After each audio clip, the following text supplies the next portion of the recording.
কাছে আমার উদাত্ত আহ্বান থাকবে, আমার আওয়ামী লীগের কোন একটি নেতা কর্মীকে যদি কোন রকম হয়রানি করা হয়, আমি পাড়া উপজেলার প্রতিটি রাস্তাঘাট আমি দখল করে নেব। আপনাকে জানাতে চাই, আমি সদস্য এমপি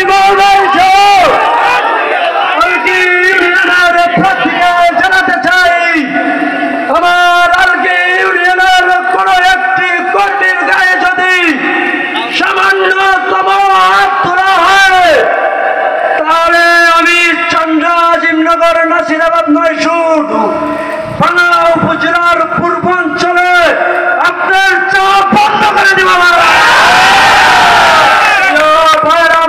বন্ধুরা, আমার সাথী বন্ধুরা, আমার আমি আপনাদের জানাতে চাই, 29 তারিখ নির্বাচনে আপনি যদি আপনার এলাকার বড় একটি আমার নেতা কর্মীকে হয়রানি করার চেষ্টা করেন, তাহলে আমার অঞ্চলের আপনি কোন একটি কেন্দ্রে এজেন্ট দিতে পারবেন না।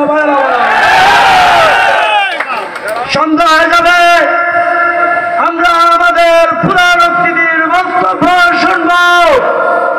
অবশেষে আমি আপনাদের ওয়াদা করতে চাই, আলগীবাসীর ভালোবাসায় আমি সিক্ত, আমি রিক্ত, আমি দেবার কিছু নাই।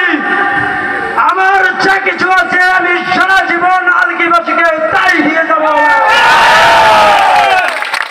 অবশেষে আমি আমার ঘোড়াপতিকে বলছে 29 তারিখে আমাকে বিপুল ভোটের ব্যবধানে জয়ী করে আপনাদেরকে নিয়ে আমি একটি সুখী সমৃদ্ধ শান্তিপূর্ণ পাড়া এবং জননেত্রী দেশরত্ন শেখ হাসিনার ইস্পাত উপজেলা করে তুলব, এই আশা এবং প্রত্যয় ব্যক্ত করে আমি আমার বক্তব্য শেষ করছি। জয় বাংলা, জয় বঙ্গবন্ধু, জয়।